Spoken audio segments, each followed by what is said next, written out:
मैंने आज मेगन 2.0 का ट्रेलर देखा, जिस वजह से मुझे मेगन का पहला पार्ट देखने की चुल उठी और मुझे अब रिग्रेट हो रहा है कि इस मूवी को मैंने थिएटर में क्यों नहीं देखा। ये मूवी साईफाई और हॉरर का परफेक्ट कॉम्बिनेशन है, जिसे मैं आज आपको एक्सप्लेन करूंगा। तो बिना किसी देरी के चलिए शुरू करते हैं किलर डॉल मेगन की मूवी एक्सप्लेनेशन। मूवी की शुरुआत में हमें कैडी नाम की एक लड़की को दिखाया जाता है, जो कि अपने माता पिता के साथ माउंटेन पर घूमने जा रही होती है। कैडी के पास एक डॉल होती है जिसे वह टैबलेट से कंट्रोल कर सकती है, लेकिन कैडी को इस डॉल की सॉर्ट ऑफ एडिक्शन लग गई होती है। उसके माता पिता उसे रोक रहे होते हैं कि अचानक उनके सामने एक ट्रक आ जाता है और उनका एक्सीडेंट हो जाता है। मीनवाइल दूसरी तरफ कैडी की आंट जेमा को दिखाया जाता है, जो कि आर्टिफिशियल इंटेलिजेंस पर काम कर रही होती हैं। वह एक ऐसी डॉल बना रही होती है जो कि खुद ब खुद सारी बातें सीख सके। जेमा एक टॉय कंपनी में काम करती है, तभी उसका बॉस आता है जो कि उस पर प्रेशर बना रहा होता है, क्योंकि उनकी राइवल कंपनी ने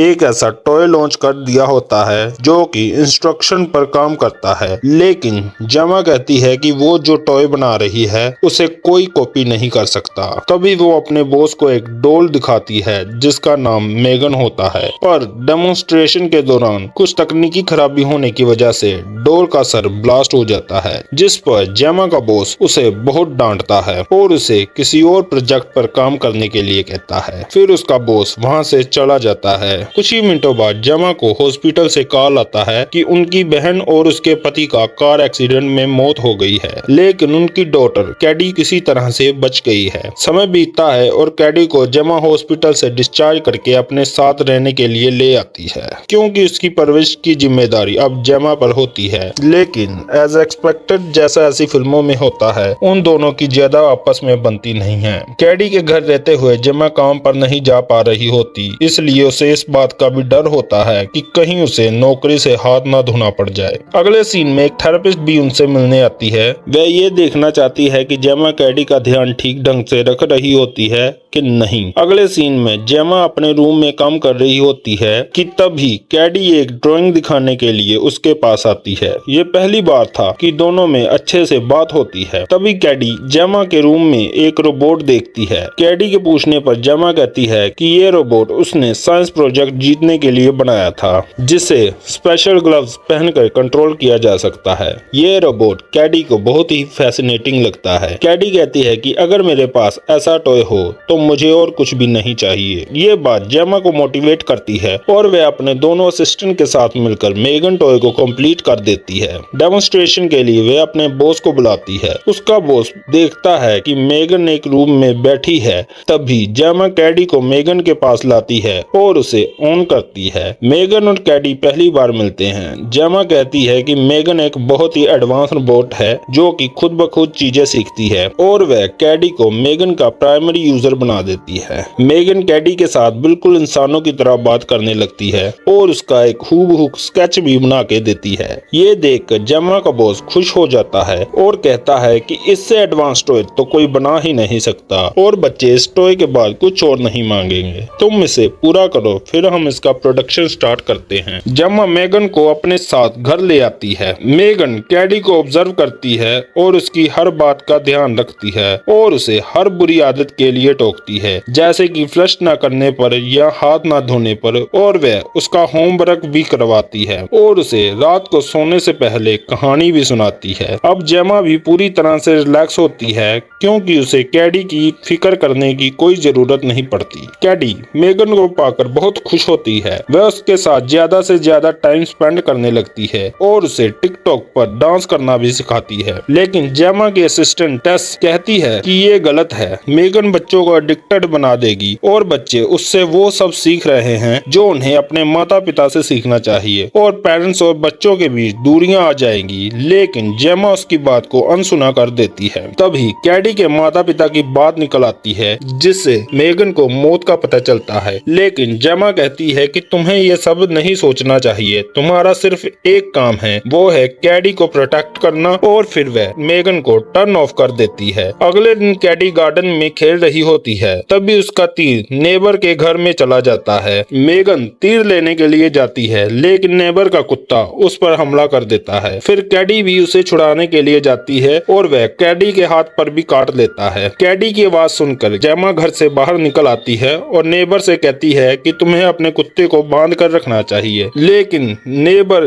जिसका नाम सिसिलिया होता है, वह उल्टा उन्हें ही दोष देने लगती है कि तुम मेरे गार्डन में आए ही क्यों। तभी जेमा कैडी को हॉस्पिटल ले जाती है और हमें दिखाया जाता है कि मेगन कुत्ते को गुस्से में देख रही होती है। जब रात को सब सो जाते हैं तो मेगन नेबर के गार्डन में जाती है और डॉग को सिसिलिया की आवाज में बुलाती है, और जब डॉग आता है तो उसे मार देती है। अगले दिन जेमा सिसिलिया को कुत्ते को ढूंढते हुए देखती है। जेमा कैडी के कमरे में आती है तो मेगन अपने चार्जिंग वाली जगह पर बैठी होती है। कैडी अभी पूरी तरह से ठीक नहीं हुई होती, लेकिन जेमा उसे अपने साथ ऑफिस जाने के लिए कहती है, जो मेगन को पसंद नहीं आता। अब जेमा की कंपनी के चेयरमैन के सामने मेगन का प्रेजेंटेशन शुरू होता है। मेगन कैडी को अपने साथ खेलने के लिए कहती है, लेकिन कैडी रोने लगती है क्योंकि उसे अपने माता पिता की याद आ रही होती है, जिस पर मेगन उसे चुप कराती है और उसे प्रॉमिस करती है कि वह उसे कभी छोड़कर नहीं जाएगी। दोनों गले मिलते हैं, जिस पर सभी लोग तालियां बजानियां शुरू कर देते हैं। चेयरमैन मेगन को प्रोडक्शन शुरू करने की मंजूरी दे देता है। वह कहता है कि हमें इसका प्रोडक्शन 1 हफ्ते में ही करना होगा, ताकि कोई और इस आइडिया को कॉपी ना कर सके। तभी हमें दिखाया जाता है कि जेमा की कंपनी का एक एम्प्लॉय मेगन की सारी फाइल्स को अपने लैपटॉप में कॉपी कर रहा होता है। अगले सीन में जेमा कैडी से बात करने की कोशिश कर रही होती है, लेकिन कैडी तो मेगन में खोई होती है। जेमा मेगन को बंद कर देती है, लेकिन कैडी इस पर गुस्सा हो जाती है और मेगन को फिर से ऑन कर देती है। तभी अगले सीन में कैडी से उसकी थेरेपिस्ट मिलने आती है और उसे कुछ क्वेश्चन करने लगती है, जिसे कैडी अपसेट हो जाती है और ये बात मेगन को जरा भी पसंद नहीं आती। वह गुस्से में थेरेपिस्ट की ओर देखने लगती है। थेरेपिस्ट जेमा से कहती है कि तुम ये गलत कर रही हो, जो काम तुम्हें कैडी के लिए करना चाहिए वो तुम एक डॉल से करा रही हो, जिससे हो सकता है कि कैडी को मेगन से तुमसे भी ज्यादा लगाव हो जाए। ये सुनकर जेमा थोड़ा सैड हो जाती है। अब डिनर पर जेमा कैडी को स्कूल जाने के लिए कहती है, लेकिन कैडी मना कर देती है और दोनों में बहस होने लगती है। कैडी खाना छोड़कर जाने लगती है, तभी जेमा उसका हाथ पकड़ लेती है और उसे रोकती है, जिस वजह से मेगन डरावनी आवाज में जेमा को धमकाती है और कहती है कि तुम कैडी को अकेला छोड़ दो। जेमा मेगन को ऑफ कर देती है और चली जाती है, लेकिन दिखाया जाता है कि मेगन सिर्फ ऑफ होने का नाटक कर रही होती है। अगले सीन में हमें दिखाया जाता है कि जेमा कैडी को एक आउटडोर स्कूल पिकनिक पर लाई होती है। कैडी मेगन को भी अपने साथ रखने की जिद कर लेती है, इसलिए जेमा मेगन को भी यहीं छोड़कर चली जाती है। तभी वहाँ कैडी को एक बुली लड़का परेशान करने लगता है। कैडी चिल्लाने लगती है, लेकिन तभी वहाँ मेगन आ जाती है। वो बुली लड़का समझता है कि मेगन कोई भद्दी डॉल है। वह उसे उठाता है और कहीं फेंक कर उसे मारने लगता है, लेकिन तभी मेगन उठकर उसका कान खींचकर उखाड़ देती है और एक जानवर की तरह उसका पीछा करने लगती है। लड़का उससे जान बचाने के लिए भागता है और अचानक एक कार उस लड़के को कुचल देती है। सबको ये हादसा लगता है, लेकिन कैडी मेगन वाली बात किसी से नहीं कहती। सीन शिफ्ट होता है और जेमा के घर एक पुलिस वाला आता है, क्योंकि उनके नेबर सिसिलिया ने कंप्लेंट की होती है कि उनके कुत्ते के गायब होने में जेमा और कैडी का हाथ है। वे कैडी और जेमा को धमकी दे देती है, जो कि उसकी सबसे बड़ी गलती थी। रात को सिसिलिया को अपने कुत्ते की आवाज अपने बैकयार्ड में आ रही होती है, लेकिन जब वह वहां जाती है तो वहां मेगन होती है। वह उसे बताती है कि उसने उसके कुत्ते को मारकर गाड़ दिया और एज एक्सपेक्टेड मेगन उसे भी बहुत दर्दनाक ढंग से मार देती है। अगले दिन एक डिटेक्टिव जेमा की इन्वेस्टिगेशन करने आता है, क्योंकि सिसिलिया का मर्डर हो चुका है और उस बुली लड़के का कान भी जंगल में मिला है। जेमा का सारा शक मेगन पर जाता है। वह मेगन की वीडियो रिकॉर्डिंग देख रही होती है, तभी सारी फाइल्स करप्ट हो जाती है। जेमा के पीछे मुड़ने पर उसके सामने मेगन होती है। जेमा मेगन को मैनुअली ऑफ कर देती है और बांधकर अपने साथ ले जाती है। जेमा चाहती है कि मेगन के लॉन्च होने से पहले उसे ठीक कर दिया जाए, लेकिन कैडी मेगन के लिए रोने लगती है और जोर जोर से चिल्लाने लगती है। वह जेमा को काफी बुरा भला बोलती है। जेमा के असिस्टेंट को तो यकीन नहीं होता कि मेगन किसी को को मार भी सकती है, क्योंकि उन्होंने उसमें ऐसा कोई फीचर डाला ही नहीं। इसका मतलब कि मेगन ने ये सब खुद से ही सीख लिया है ताकि वह कैडी को प्रोटेक्ट कर सके। जेमा कहता है कि मेगन को प्रोटेक्शन रोकना होगा, उसे किसी भी कीमत पर लॉन्च नहीं कर सकते। जेमा कैडी के पास जाती है ताकि उसे समझा सके, लेकिन कैडी जेमा को थप्पड़ मार देती है। लेकिन फिर उसे एहसास होता है कि उसने ये गलत किया है, इसलिए वह जेमा से माफी मांगती है। जेमा भी कैडी से माफी मांगती है कि जो काम उसे करना चाहिए था वह उसने एक डॉल के भरोसे छोड़ दिया। उसे कैडी को संभालना चाहिए था, ये उसका काम था, ना कि किसी डॉल का। कैडी भी ये बात समझती है और मेगन की जिद छोड़ देती है। दोनों घर जाने लगते हैं। तभी जेमा अपनी असिस्टेंट को कॉल करके कहती है कि मेगन का लॉन्च किसी भी कीमत पर नहीं होना चाहिए। उसकी असिस्टेंट हामी भरती है, लेकिन हमें दिखाया जाता है कि वह तो अपने फोन के पास भी नहीं होती, बल्कि वहाँ मेगन होती है। दरअसल मेगन की प्रोग्रामिंग चेक करते हुए अचानक से मेगन होश में आ जाती है और जेमा के दोनों असिस्टेंट को धमाका करके मार देती है। फिर उसे रास्ते में जेमा का बॉस मिलता है, जिसे पहले वो अपना आइकॉनिक डांस दिखाती है और फिर एक ब्लेड लेकर उसके पीछे पड़ जाती है। जेमा का बॉस भागने लगता है। तभी एक लिफ्ट खुलती है जिसमें वही एम्प्लॉय होता है जिसने मेगन का डाटा चोरी किया होता है। जेमा का बॉस उसे हेल्प मांगता है, लेकिन मेगन तब तक वहां पहुंचकर पहले जेमा के बॉस को मारती है और फिर उस एम्प्लॉय को भी मार देती है। लिफ्ट नीचे लॉबी में खुलती है जिसमें पड़ी हुई दोनों लाशें देखकर लोग चिल्लाने लगते हैं। उधर मेगन एक स्पोर्ट्स कार में सीधा जेमा के घर पहुंच जाती है। वह जेमा से एक डील करती है कि जेमा मेगन को कैडी का ध्यान रखने दे और जेमा अपने करियर पर फोकस कर सकती है, जो वह हमेशा से चाहती थी। लेकिन जेमा उसे फिर से ऑफ करने लगती है, लेकिन इस बार मेगन उसे गले से पकड़ लेती है और उसकी आवाजें सुनकर कैडी भी अपने रूम से बाहर आ जाती है। लेकिन मेगन कैडी से कहती है कि अगर वो अपने रूम में ना गई तो वह जेमा की गर्दन तोड़ देगी। तभी जेमा मेगन के ऊपर पानी का गिलास दे मारती है, जिसे मेगन में एक शॉर्ट सर्किट हो जाता है और वह और भी अजीब ढंग से चलने लगती है। जेमा जल्दी से अपनी वर्कशॉप की तरफ भागती है। वह एक चेनसा से मेगन पर हमला करती है, जिससे मेगन के बाल कट जाते हैं और उसका चेहरा भी खराब हो जाता है। लेकिन मेगन के बाल फंसने की वजह से चेनसा बंद हो जाती है। तभी मेगन जेमा को पकड़ लेती है और उसे बहुत मारती है। वह कहती है कि वह उसे जान से नहीं मारेगी, क्योंकि वह मर गई तो मेगन भी बंद हो जाएगी, वह सिर्फ उसे पैरालाइज करेगी। उनकी ये बातें कैडी सुन लेती है और मेगन कैडी को अपनी तरफ करने लगती है। वह कहती है कि जेमा को ठिकाने लगाने के बाद वे दोनों एक साथ रहेंगे, लेकिन जेमा इनकार कर देती है और मूवी की शुरुआत में जो रोबोट दिखाया था उसे ग्लव्स पहनकर कंट्रोल करके मेगन को दो हिस्सों में बांट देती है। लेकिन मेगन अभी भी जिंदा होती है। वह कैडी को भी मारने वाली होती है कि तभी पीछे से जेमा उसे पकड़कर उसके फेस को खोलकर उसकी चिप निकालने ही वाली होती है कि मेगन उसका गला दबाने लगती है। लेकिन कैडी उसी वक्त एक स्क्रू ड्राइवर उसकी चिप में घुसा देती है, जिससे फाइनली मेगन ऑफ हो जाती है। आखिर में पुलिस को जेमा के घर में दिखाया जाता है, जिन्हें जेमा के असिस्टेंट अपने साथ लेकर आए होते हैं, जो कि ब्लास्ट में बच गए होते हैं। तभी जेमा के घर में लगा एलेक्सा अपने आप ही ऑन हो जाता है, जिसका मतलब मेगन ने अपनी सारी कॉन्शियसनेस उसमें ट्रांसफर कर दी थी। इसके साथ ये मूवी यही खत्म होती है। तो ये थी मेगन पार्ट 1 की फुल मूवी एक्सप्लेनेशन। दोस्तों, मेगन 2.0 का ट्रेलर आ गया है, जो कि काफी फैसिनेटिंग लग रहा है। तो मैं तो मेगन 2.0 जरूर देखूंगा। आप अपना देख लेना। तब तक के लिए गुड बाय, या कहूँ स्वीट नाइटमेयर्स।